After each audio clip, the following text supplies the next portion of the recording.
Bom, pessoal, sejam bem-vindos. Então, mais uma aula de física de oscilações e ondas. Finalmente estou conseguindo gravar hoje, só na segunda-feira, a aula que eu prometi para vocês que eu ia gravar na quinta-feira passada. Não sei se vocês estão sabendo, eu estou aqui passando por um período de isolamento. Eu peguei Covid aí durante essa virada de ano, já estou acabando, já estou no meu 12º dia de sintomas. Na verdade, 12º dia de isolamento, né? Sintomas já estão quase sumidos. Talvez durante as pequenas porções de aula que eu vou gravar hoje vocês ouçam eu tossir de vez em quando, mas é uma coisa super normal, coisa que provavelmente eu faria mesmo que não estivesse com isso. Mas de qualquer forma, só queria destacar para vocês por que foi o meu impedimento, né? Então a gente está desde o começo da semana passada aqui em casa isolado, com 2 crianças em casa, crianças que gostariam de estar, uma das crianças que gostaria de estar na escola, então não está tão simples assim minha vida, espero que vocês compreendam. A minha ideia para a aula da semana passada, que estamos gravando agora, né, era que a gente avançasse o tema, né? A gente estava devendo temas, mesmo no final do ano passado eu também fiquei devendo uma aula para vocês. Então eu tenho alguns temas diferentes para fazer. E na verdade, então eu tinha dois grandes temas que eu queria tratar antes da gente passar para o próximo módulo da disciplina, que é o módulo de ondas, de equações de ondas. Então teriam 4 temas principais. Eu vou gravar a aula de hoje em 3 partes. Vocês verão as 3 partes que são. E essa quarta parte que eu deveria gravar, eu vou mencionar aqui durante o caminho. Acho que a gente não vai fazer nenhuma falta a respeito, né, não ter uma parte exclusivamente sobre isso, mas é só pra gente conseguir concentrar tudo isso, tá? E como uma forma da gente fazer uma aula talvez um pouco mais rápida, no lugar de eu ficar escrevendo e vocês me verem escrevendo as coisas, eu já tomei as notas inteiras e daí eu consigo mais ir lendo coisas que já estão escritas e a gente vai avançando talvez um pouquinho mais rápido do que de costume, tá bom? Então vamos tentar fazer assim dessa forma. Se não funcionar, vocês me avisam depois e a gente tenta, sei lá, a gente tenta regravar ou fazer alguma aula ao vivo para tirar dúvida, alguma coisa do gênero, né?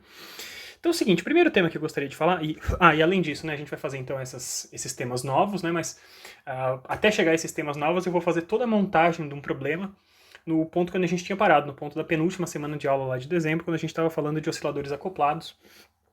Então é uma forma da gente fazer uma recapitulação para vocês, enfim, verem em que ponto que a gente estava e tal, né? E vamos então dessa forma, tá? Então, o primeiro tema que a gente vai falar, o tema desse primeiro módulozinho de aula que eu vou fazer hoje, é um tema chamado batimento. Tá? E a gente vai explorar o tema de batimento, que é um tema que aparece em diversos contextos diferentes, como eu vou falar para vocês ao longo dessa aula. A gente vai explorar um pouquinho do que acontece, de onde que aparece batimento em diversos contextos diferentes, tá?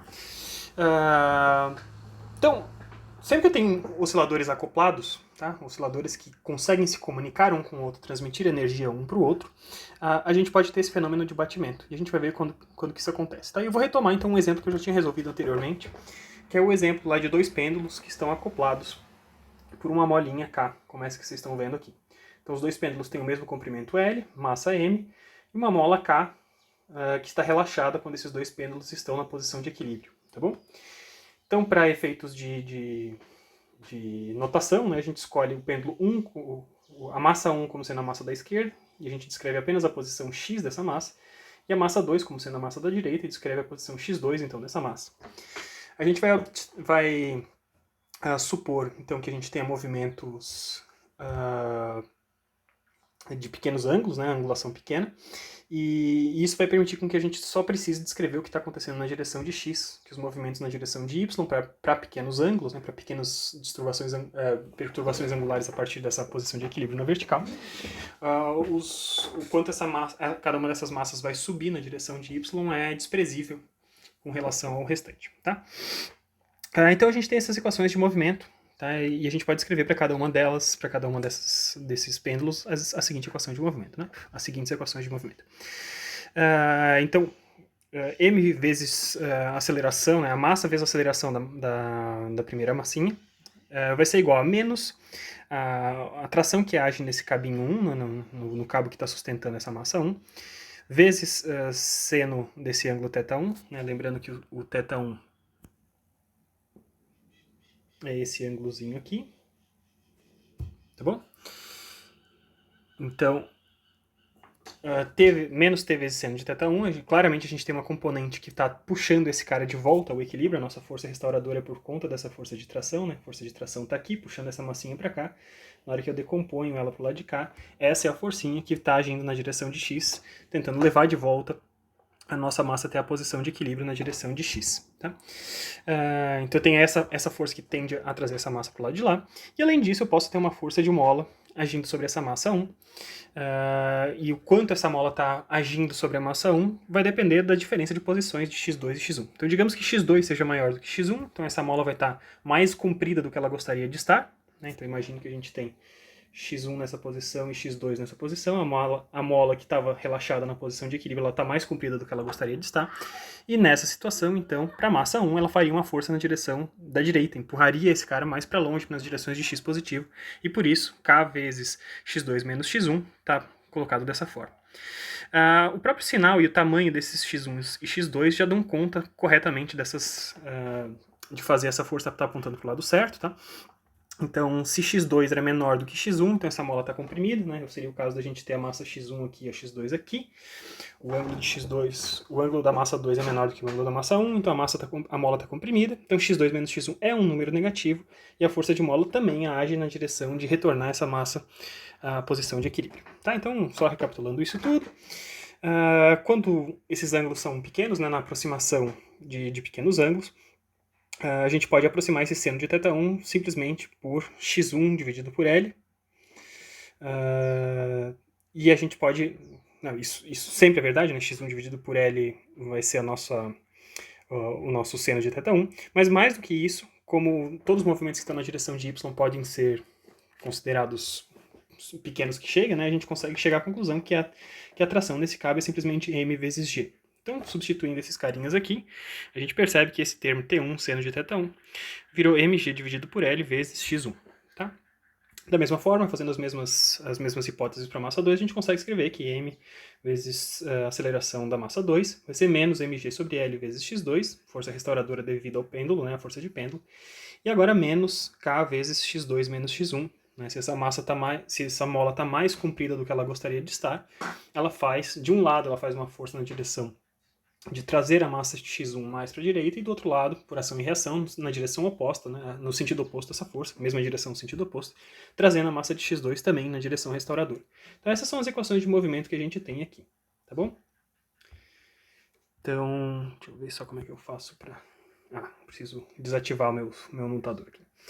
Então o que eu vou fazer agora, eu vou pegar e agrupar o que é x1 e x2, tá? Então eu vou deixar ali juntar os termos que multiplicam x1 e o que multiplicam x2, e isso nos leva claramente a uma forma matricial que a gente já tinha visto anteriormente. Né?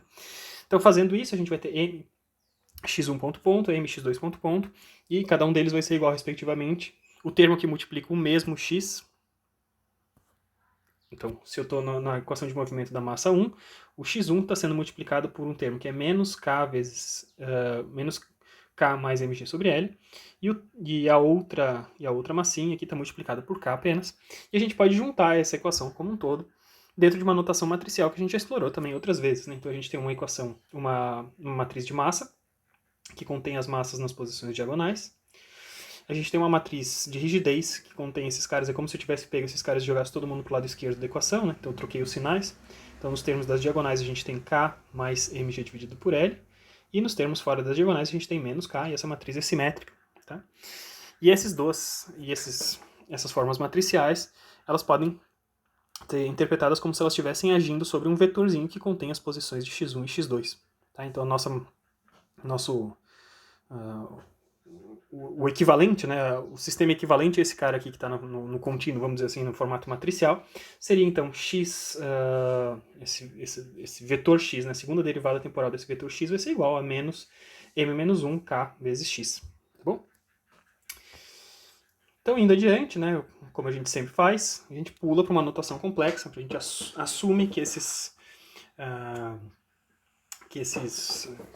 x's eles podem oscilar, tá? E a oscilação fica muito mais facilmente denotada em notação complexa. Então a gente passa dos x's para os z's, e os z's, a gente assume que eles têm o seguinte formato. Né? Então, qualquer que seja a massa j, por exemplo, o movimento de z de j vai ser uma amplitude, a de j, que multiplica e na i ômega t mais φ. Tá? Então, em algumas partes da disciplina eu fiz essa dedução sem esse φ aqui, né, só botando alguma coisa que multiplicava e na i ômega t.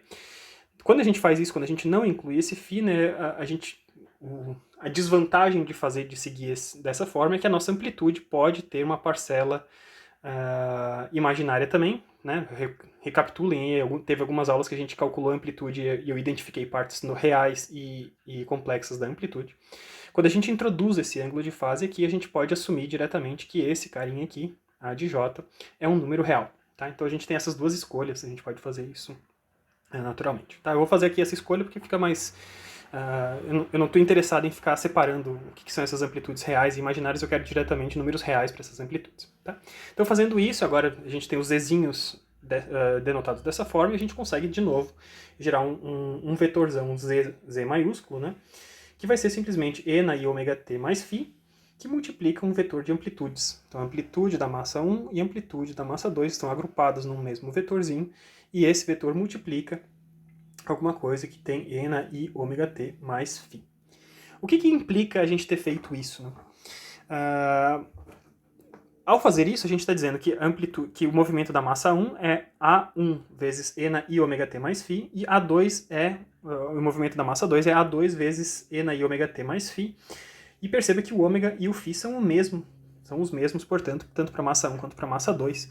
Então, quando a gente faz essa hipótese, né, esse tipo de notação para as duas massas ou para todas as massas que estão oscilando no meu sistema, o que a gente está admitindo, na verdade, é que a gente está dizendo que as duas estão oscilando com a mesma frequência, ou seja, que elas estão oscilando em modos normais, que era o que a gente tinha definido. O modo normal é aquele no qual todas as massas do sistema oscilam com frequência compartilhada e com o mesmo ângulo de fase. Não existe, tem a mesma frequência e o mesmo ângulo de fase, tá bom? Muito bem, então, uma vez que a gente passou para a notação complexa dessa forma, na hora que a gente faz a derivada, né, fazer a segunda derivada temporal de um número, de um vetor complexo como esse z maiúsculo, faz com que na primeira derivada temporal que a gente faz baixar um i ômega aqui para frente de todo mundo. Na segunda derivada baixa i ômega mais uma vez, então tem i ômega vezes i ômega, e nos sobra então menos ômega ao quadrado vezes o vetor original, né? Lembrando que o vetor original conserva esse e na i ômega t mais φ, né? Como a gente tem uma exponencial aqui, ele não vai morrer, a gente vai derivando, a gente vai baixando esses caras que estão multiplicando o argumento da derivada, né, o t, mas a gente conserva sempre tendo, né, um tipo de função imortal aí.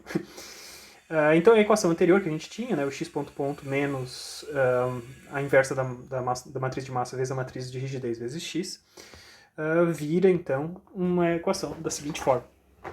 Então, fazendo a segunda derivada temporal, a gente fez aparecer aqui esse menos ômega ao quadrado, que multiplica e na i ômega t mais φ, vezes o vetor A, e do outro lado da equação a gente segue tendo menos a inversa da matriz de massa vezes a matriz de rigidez, e no lugar do vetor x, então a gente escreve e na i ômega t mais φ vezes A. A gente pode cortar, então, como esses dois termos, e na i ômega t mais φ aparecem dos dois lados, a gente corta esses caras, e nos sobra, então, uma equação, trocando o sinal aqui também, nos sobra uma equação que tem a seguinte cara, a gente tem um número, né, um ômega ao quadrado, que multiplica esse A, vai ser igual, então, um número vezes um vetor, vai ser igual, então, um produto de matrizes, m na menos 1 vezes k, então isso aqui, m na menos 1 vezes k, é uma matriz, que multiplica esse mesmo vetor. E isso, claramente, vocês se lembrando lá da disciplina de geometria analítica e álgebra linear, isso aqui é uma equação de autovetores. Então, eu tenho uma matriz que multiplica um vetor, e o efeito dessa matriz multiplicado por esse vetor é simplesmente mudar o comprimento desse vetor. Tá? Então, é a mesma coisa que a gente tinha lá quando vocês estudaram autovalores e autovetores. Tá? Ou seja, para a gente chegar nessa... para a gente achar quais são as coisas que resolvem, né, essa equação, as coisas não triviais que resolvem essa equação, a gente rearranja, né, esses caras aqui, faz aparecer uma matriz identidade para fazer alguma coisa coerente, né? E eu tenho então uma matriz inteira que multiplica um determinado vetor, isso aqui é igual a zero, e para isso ter soluções não triviais, né, soluções diferentes de um A igual ao vetor nulo. Então a gente sabe que o determinante dessa matriz tem que ser nulo, ou seja, essa matriz tem que ser singular. Né? Essa é a equação de autovalores e autovetores. Fazendo o determinante dessa matriz, então agora a gente tem, né, pega essa matriz aqui, a gente tinha os termos da m-1 vezes k já montados anteriormente, e agora a gente faz aparecer também esse ômega ao quadrado. Então temos o determinante de k dividido por m mais g dividido por l menos ômega ao quadrado, é o que a gente tem nas diagonais, e depois, fora das diagonais, a gente tinha menos k dividido por m. Tá? Então o determinante desse cara tem que ser igual a zero. Para que esse determinante seja igual a zero, fazemos a fórmula padrão, né? Diagonal principal produto dos termos da diagonal principal menos o produto dos termos da diagonal secundária ali. Então a gente tem k dividido por m mais g dividido por l menos ômega ao quadrado, tudo isso ao quadrado, menos k dividido por m ao quadrado, isso aqui vai ser igual a zero. Joga esse cara pro lado, tira a raiz dos dois lados e a gente descobre que esse carinha aqui do lado de cá tem que ser mais ou menos k dividido por m. E a gente chega então em duas frequências naturais possíveis. Tá? A gente vai ter uma frequência natural associada a esse ômega 1, né? Então a gente tem o ômega 1 é a primeira das frequências naturais desse sistema e o ômega 2 é a segunda das frequências naturais desse sistema. Então quando que essa equação aqui é válida, né? Quando o ômega for igual a g sobre L, se eu botar g sobre L aqui, a gente percebe que esse negócio está válido. E quando o ômega 2, uma segunda possibilidade dessa equação aqui ficar válida, é quando o ômega vale g sobre L mais 2k dividido por m, né? Substituindo aqui, o g sobre L corta com g sobre L, a gente sobra k sobre m, ou k sobre m. E para cada um desses caras, então, essas duas frequências são as frequências naturais, são as raízes dessa equação, desse polinômio característico associado a esse determinante. Para cada um deles a gente consegue determinar formatos, né? Ou seja, relações entre as amplitudes de cada uma das massas. Então, para essa primeira frequência natural aqui, a gente consegue ver que ela está associada a um vetor que tem o formato 1 e 1, ou seja, as duas massinhas, né, as duas massas que a gente tem no pêndulo, oscilando juntas. Então, deixa eu pegar aqui. Então, o modo 1 é um modo associado às duas massinhas agindo dessa mesma forma, oscilando com a mesma amplitude. Esse é o primeiro modo. E quando a gente pega essa segunda frequência, g sobre L, mais 2k dividido por m, isso aqui está associado a um autovetor, né, um formato de vibração com a amplitude do primeiro vetor, da primeira massa, sendo o sinal trocado da outra. Ou seja, a vibração desse cara aqui está associada a um formato como esse. As massas ou se aproximam ou se afastam, né? As amplitudes, os valores de amplitude são sempre simplesmente o sinal trocado um do outro. Tá? Então isso tudo a gente já tinha resolvido, era só uma forma da gente recapitular o que a gente tem nesses caras aqui. E esses são os formatos, então, dos modos normais. E o que a gente tinha visto, né, quando a gente estudou modos normais, é que qualquer resposta do sistema sempre vai ser uma combinação, uma superposição desses modos normais. Cada um desses modos normais, dependendo das condições iniciais do sistema, vão ter sua importância. A gente pode, inclusive, a partir das condições iniciais do sistema, excitar apenas um dos modos normais, isso é possível também. Mas, no caso geral, que a gente tenha diferentes posições e velocidades iniciais para essas massas que a gente está considerando no nosso sistema, a gente consegue excitar esses dois modos normais juntamente. Tá? Mas tudo bem, ok, e agora? Então, como eu estou falando, né, a combinação vai ser a resposta real das massas 1 e 2 será uma combinação linear dos modos normais do sistema. E como cada modo então pode estar excitado numa amplitude diferente e com fase diferente, né, a gente não tem obrigação nenhuma de ter a mesma fase desses dois caras. Na verdade, o que a gente tem, então a gente tem um x1 associado à frequência 1, tá? Então vai ser um peso para essa frequência 1, que multiplica então cosseno de ômega 1 t mais φ1, ângulo de fase associado a esse primeiro cara, vezes esse formato A1, e alguma coisa associada ao modo 2. Então tem uma segunda parte desse vetor x real, que vai ter um peso associado a esse modo 2, um C2 qualquer, que multiplica então a parte real daquelas oscilações, que são cosseno de ômega 2t mais φ2 vezes A2, aquele formato do modo normal. Tá? Então, a partir dessas... se eu sei que a minha resposta real, eu vou ter uma parte que deriva dessa parte de x1 e outra parte que deriva da parte de x1, cada um deles associados a um dos modos normais, né? Esse cara aqui é associado ao primeiro modo normal e esse cara aqui é associado ao segundo modo normal.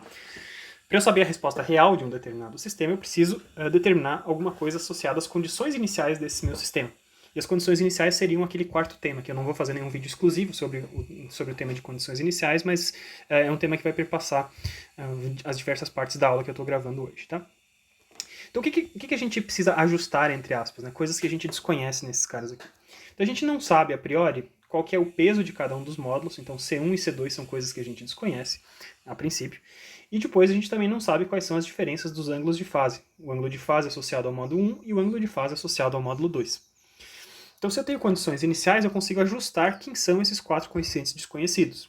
Tá? Então o que seriam condições iniciais? Condições iniciais seriam basicamente as posições e as velocidades de cada uma das massas do meu sistema.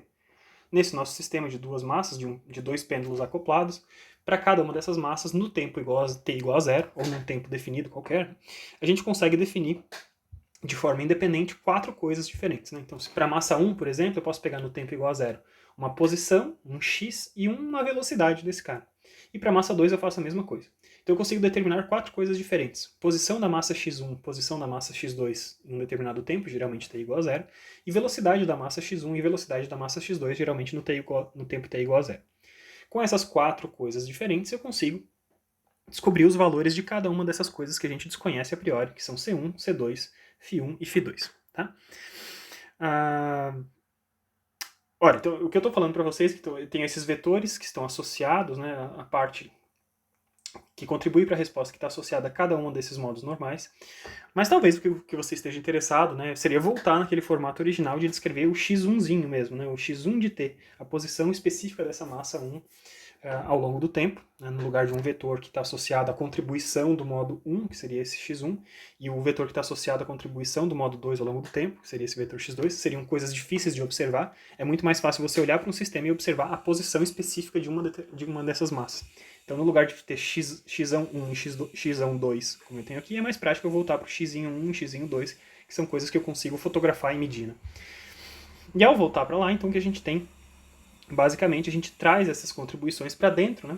Eu pego então o primeiro termo de A1 e o primeiro termo, né? Lembra-se que A1 é um vetorzinho que tem termo 1 e o outro A2 é um termo 1 e menos 1, né? Então, o que contribui para a posição x1zinho é o primeiro termo ali de A1, que vai estar multiplicado por esse C1 vezes cosseno de ômega 1 mais φ, tá? Vai multiplicar esse cara. Esse contribui para o x1, assim como o primeiro termo de A2 multiplicado por C2, cosseno de ômega 2t mais φ2, a soma desses dois caras que me dá o x1, e é o que eu tenho aqui. Percebam que é o que eu tenho aqui, né? Então eu tenho um alfa vezes cosseno de ômega 1t mais φ1 mais um beta vezes cosseno de ômega 2t mais φ2. Então, contribuição da primeira frequência natural, contribuição da segunda frequência natural, temos alfas e betas para pesar esses caras aqui. Você percebe que eles estão somados, e isso está relacionado com o formato desses caras, né? O primeiro componente do vetor A1 era 1 mais 1, e o primeiro componente do vetor A2 era mais 1 também, por isso esses dois caras estão somados, tá? Quando eu vou para o x2, né, eu vou pegar o segundo componente de A1 e o segundo componente de A2, vou somar esses caras, e isso faz com que a gente tenha, então, uma contribuição alfa, perceba que é o mesmo alfa que está multiplicando esses caras aqui, né? O mesmo alfa, o mesmo peso do modo 1, do modo normal 1, influi em x1 e influi em x2, como tem que ser. Então eu tenho alfa vezes cosseno de ômega 1t mais φ1, e agora eu tenho um menos, e esse menos vem justamente do formato do modo normal. O segundo termo de A2 era menos 1, né? Lembre-se que A2 era 1 e menos 1, então o segundo termo era menos 1, por isso eu pego aqui menos 1, vezes beta cosseno de ômega 2t mais φ2. Então essas duas coisas são equivalentes, lembrando que esse segundo formato aqui é muito mais fácil da gente observar e medir. Então, o que não está determinado nesse caso aqui seriam os alfas e betas, φ1s e φ2, e esses caras podem ser determinados, então, pelas condições iniciais. Tá? Então, até esse ponto a gente voltou simplesmente a um ponto que a gente já tinha feito anteriormente, é uma forma da gente revisar como é que a gente monta um sistema, passa pela forma matricial, o que implica a gente inserir os modos normais, né, definir que esses caras vibram com as mesmas frequências, e a gente está falando de respostas que são superposições desses modos normais, talvez a gente não tivesse formalizado tão claramente isso até as aulas anteriores, tá? Mas a gente tinha mencionado que essas respostas de comportamento das massas são simplesmente superposições dos modos normais. E o que eu estou mostrando para vocês aqui é que para um determinado sistema a gente consegue descrever x1 de t e x2 de t. Claramente a gente está derivando isso a partir dos formatos dos modos normais que a gente derivou ali em cima. Tá? Então agora vamos supor o seguinte. Como condição inicial possível, né, uma das condições iniciais possíveis que eu posso fazer o seguinte. Nada me impede de manter a massa 2 na posição onde ela estava, na posição de equilíbrio, parada e na posição de equilíbrio, pegar a massa 1, deslocar de uma determinada amplitude e deixar ela parada nessa amplitude. Então perceba o que aconteceu. Eu comprimi essa mola e deixei todo mundo parado. Então o que são essas condições iniciais? Posição da massa 1 no tempo 0 vai ser esse x0, essa amplitude que eu impus. Velocidade da massa 1, vou lançar ela a partir dela estar parada, né? x1 ponto de 0 é igual a 0. E a massa x2 está parada e na posição de equilíbrio. Então x2 dá 0 e x2 ponto dá 0 também. Tá? Então eu começo dessa forma. Se a gente pega essas condições iniciais e substitui aqui em cima nessas equações, né, basta a gente fazer as derivadas, substituir os t's por zero e tal, vocês vão chegar a conclusões relativamente fáceis, né, vocês podem até fazer, né, não vou fazer aqui pra gente não perder muito tempo, que alfa e beta, né, alfa vale, vale metade dessa amplitude, x0 sobre 2, e beta vale menos x0 sobre 2, e os dois caras têm, os dois módulos normais estão com o mesmo ângulo de fase, né, os dois estão com um ângulo de fase igual a zero. E nesse caso, então, a gente consegue descrever a posição ao longo do tempo de x1 e x2. Então, x1 vai ser x0 sobre 2 vezes cosseno de ômega 1t menos cosseno de ômega 2t, e x2 vai ser x0 dividido por 2 vezes cosseno de ômega 1t mais cosseno de ômega 2t. Tá bom? Muito bem. Tá. Muito bem. Então, seguindo adiante, né? A partir dessas equações que a gente tem aqui, de cosseno de ômega 1 menos cosseno de ômega 2 e cosseno de ômega 1 mais cosseno de ômega 2, existem diversas identidades trigonométricas que permitem a gente combinar esses caras aqui. Tá? Então, x1 seria isso, x0 sobre 2 vezes cosseno de ômega 1 menos cosseno de ômega 2, e x2, x0 sobre 2, cosseno de ômega 1 mais cosseno de ômega 2. Utilizando essas identidades trigonométricas, a gente consegue reformular, reescrever esse cara da seguinte forma. Para esse nosso problema que a gente tem, lembrando que é especificamente para esse caso onde a gente excitou a primeira massa dessa forma, né, deslocando ela de uma determinada posição, deixando todo o resto parado e soltando o sistema, permitindo ele oscilar livremente, a gente consegue chegar na conclusão que x1 vale menos x0 vezes seno de ômega 1 mais ômega 2 dividido por 2 vezes t, então a média das frequências, vezes seno da média da diferença dessas frequências. Então eu tenho ômega 1 menos ômega 2 dividido por 2 vezes t. Então vocês percebem que aqui a gente tem uma soma de frequências dividido por 2 e aqui a gente tem uma diferença de frequências dividido por 2. Tá? Então para o x1 a gente tem essa equação e para o x2 a gente vai ter praticamente a mesma coisa, só trocando senos por cossenos. Tá? Então eu tenho x0, depois eu tenho cosseno, ômega 1 mais ômega 2 dividido por 2 vezes t, e cosseno de ômega 1 menos ômega 2 dividido por 2 vezes t. Então, na verdade, quando vocês fazem esse sistema, tá, vocês, é bem tranquilo, vocês têm vários simuladores na internet que permitem vocês enxergarem como é que esses caras vão oscilar. Mas basicamente o que vai acontecer, se a gente observa um sistema como esse, voltando ao nosso desenho aqui, né, se eu desloquei esse cara para o lado de cá e solto esse sistema, inicialmente a gente vai ter a impressão que só essa massa, né, naquele instante inicial mesmo, só essa massa vai estar excitada, ela vai ter uma amplitude grande, ela vai começar a oscilar, só que essa amplitude imediatamente vai começar a decair. Então ele vai começar a oscilar ao redor da posição, ela vai decaindo à medida que esse cara aqui vai ganhando velocidade. Então ele começa em zero, começa a oscilar pequenininho e vai aumentando a oscilação. E existe um momento de tempo específico onde a gente vai ter a impressão que essa massa 1 ela para, dá uma parada instantânea na sua posição de equilíbrio. Então ela estava ali na amplitude máxima, vai reduzindo seu equilíbrio, parece reduzindo sua amplitude, ela vai chegando ali até próximo desse cara. E na hora que ela dá essa micro paradinha, essa outra massa 2 está na posição de amplitude máxima. E depois as coisas se revertem. A massa 1 volta a ganhar amplitude, a massa 2 reduz a amplitude, e a gente fica nesse comportamento de transmissão, né? A amplitude fica grande numa massa enquanto na outra é mínima, e depois fica máxima na outra massa enquanto ela volta para o mínimo nesse nosso sistema aqui. Tá? Esse padrão é um padrão bem complexo, um padrão de resposta de sistema bastante complexo. Tá? Seria muito... Só observando, só olhando para o sistema seria muito difícil a gente chegar à equação desses caras aqui. Mas chegar nessa equação aqui nos permite a gente observar e a gente ter sinais do que está acontecendo nesse sistema. Tá? Então o que está acontecendo, como eu estou falando para vocês, é um padrão complexo de um fluxo de energia entre as massas. Então a 2 começa parada, depois ela ganha amplitude máxima, 1 para e a gente retorna. Né? A 2 reduz a amplitude, a 1 volta para a máxima e tal. E esse padrão de oscilações que a gente tem, o que a gente observa de fato entre essas duas massas são essas frequências que estão aparecendo aqui, tá? Então a gente tem uma frequência que é a soma das duas, é a média das duas, né? Ômega 1 mais ômega 2 dividido por 2, é uma frequência que é grande, né? E a gente tem uma frequência que é uma frequência muito menor, que é ômega 1 menos ômega 2 dividido por 2. A gente tem essas duas frequências. Então essas são duas frequências que estão caracterizando esse comportamento, tá?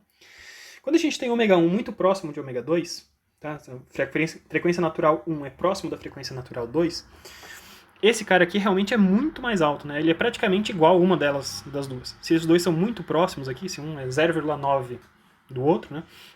a média desses dois vai ser 0,95, um deles, né? Praticamente igual a um deles. Isso aqui vai nos dar uma frequência alta.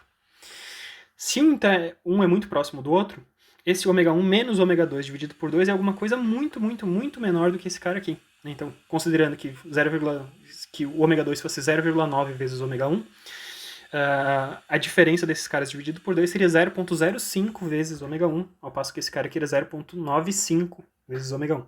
Então, essa frequência muito baixa é uma frequência que a gente chama do envelope, a frequência que está regendo o ritmo, o fluxo de energia de um cara para o outro. Tá? Basicamente o que a gente observa, né, nas duas massinhas, naquele comportamento que eu tentei descrever antes falando, né, o que a gente observa é o seguinte. A gente tem a massa 1 e a massa 2. Nos momentos que a massa 1 está em posição 0, a massa 2 vai estar ali na posição máxima.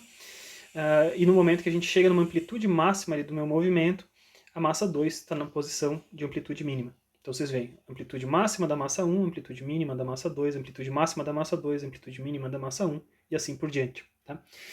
E essas oscilações dessas massas, né, para cada uma delas, elas têm um ritmo, uma frequência constante aqui, né, essa oscilação aqui tem uma frequência constante, essa é a frequência alta, tá? A frequência alta, soma dessas duas frequências dividido por 2, tá? E a amplitude desse cara está sendo controlada por esse envelope maior, que também é uma equação, uma senoidal, né, uma função de cosseno-seno ali ao longo do caminho. E esse carinha aqui, a oscilação, a frequência dessa oscilação é a frequência baixa que a gente tem. Tá? A distância entre dois picos, entre aliás, a distância entre pontos que estão em fase, né? Então entre um vale e um pico desse cara, né? A gente está vendo que tem um envelope, né? Entre dois picos desse envelope, lembrando que o pico do envelope ele vai meio que refletindo assim, né? Então esse cara aqui é o período do batimento. Tá? Esse efeito que a gente está observando de uma frequência aumentando, de uma amplitude aumentando e reduzindo periodicamente, é alguma coisa que a gente chama de batimento. E esse é o fenômeno que é o tema da nossa aula, né? Só agora a gente está chegando à conclusão, entendendo o que está acontecendo ali. E essa frequência de batimento, ela aparece em diversos contextos diferentes. Né? Basta que a gente tenha oscilações acopladas com frequências diferentes, ou levemente diferentes, naturalmente aparecem frequências de batimento. O que está acontecendo nesses caras? Né? Bom, ao longo do caminho, né, essas frequências, né, ao longo dessa transferência de energia, né, basicamente o que a gente está querendo fazer em determinados pontos diferentes, cada um desses pêndulos gostaria de oscilar com uma determinada frequência, mas por conta do acoplamento, deixa eu voltar atrás, né? Não é que cada um desses pêndulos gostaria de vibrar com uma determinada frequência. Cada um dos modos naturais do nosso sistema gostaria de vibrar com a sua frequência.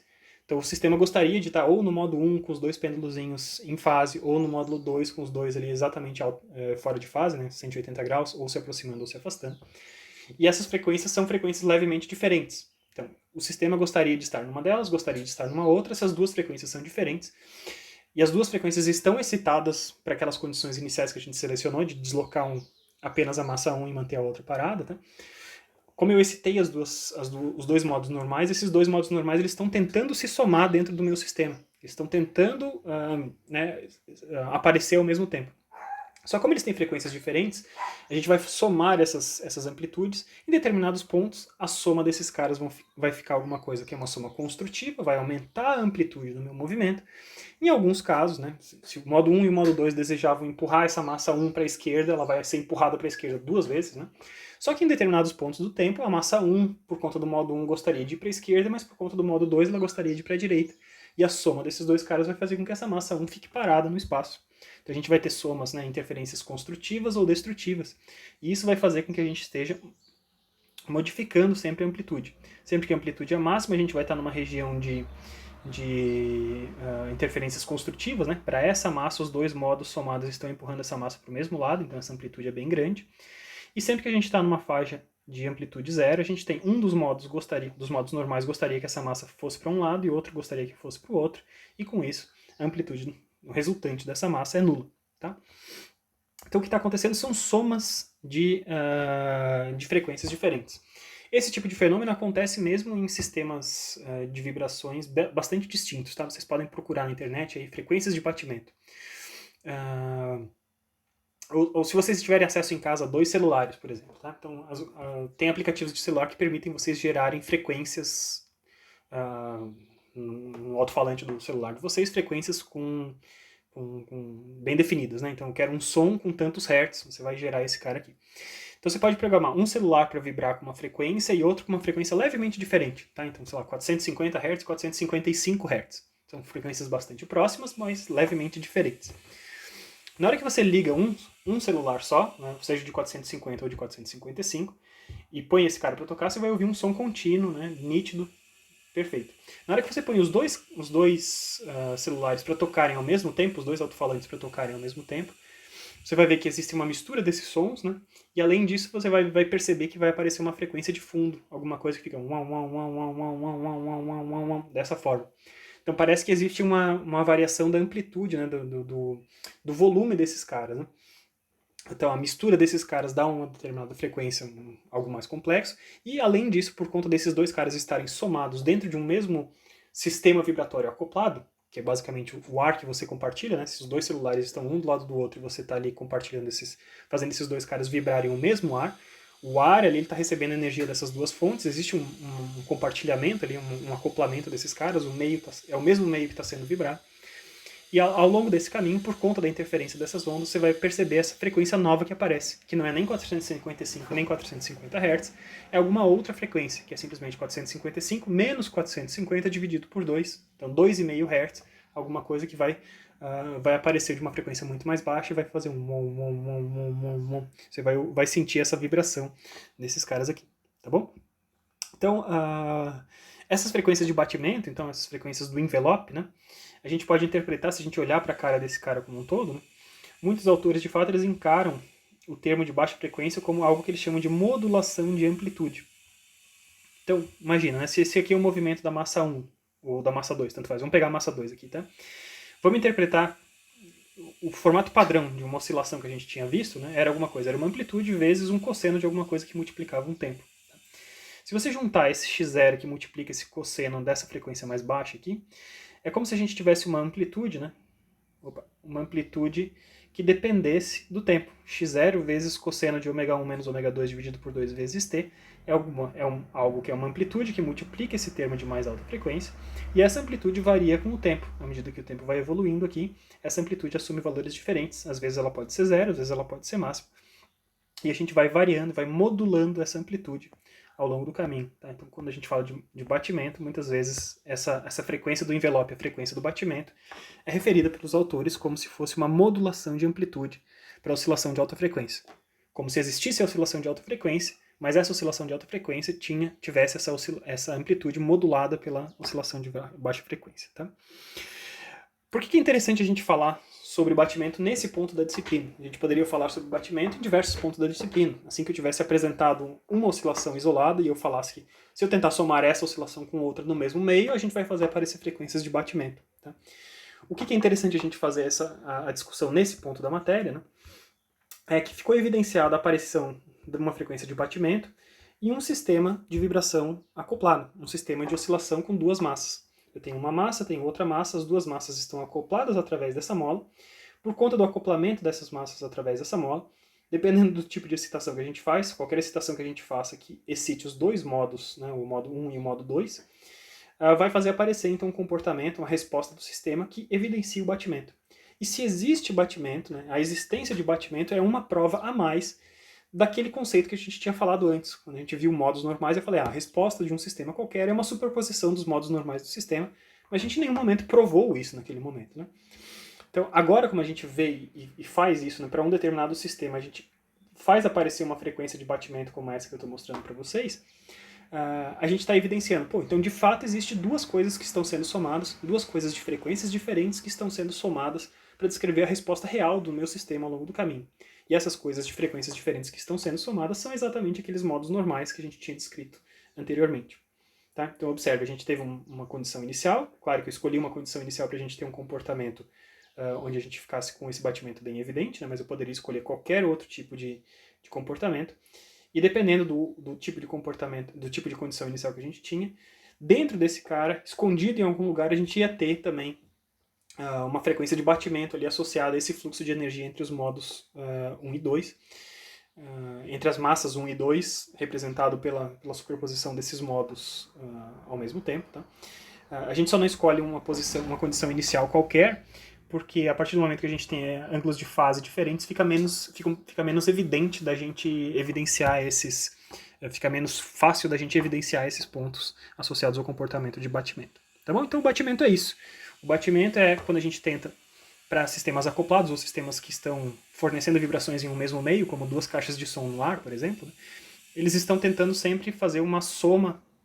Eu estou excitando o mesmo meio e estou somando ou fazendo interferências construtivas ou destrutivas nesse mesmo meio. E isso faz com que a gente tenha uma modulação de amplitudes. As amplitudes vão, ora, ser bastante grandes, ora, muito menores. Às vezes elas não chegam a ser perfeitamente zero, elas simplesmente se reduzem, tá? Mas essa frequência de batimento é uma característica do sistema sempre que a gente esteja tentando superpor frequências que são próximas, mas não exatamente iguais, tá? Se as frequências fossem bastante diferentes, ômega 1 bastante diferente de ômega 2, a gente pode imaginar o que ia acontecer, né? Essa frequência alta não ia ser tão mais alta assim do que a frequência baixa, e a gente teria então um comportamento com essa oscilação de mais alta frequência envelopado dentro de um envelope que também era de alta frequência, e talvez ficasse menos clara essa transição entre amplitude zero e amplitude máxima, tá bom? Bom, então essa é a primeira partezinha da aula dessa semana. Eu fui um pouquinho além do que eu gostaria de ter feito de uns 30, 35 minutos, estamos em 41 minutos de vídeo. Eu vou dar uma pausa agora no vídeo, né, para não ficar tão longo. Em seguida eu volto para gravar a segunda parte da aula, que é o segundo tema que a gente vai discutir nessa semana. Tá? Espero que vocês tenham gostado dessa nossa revisão.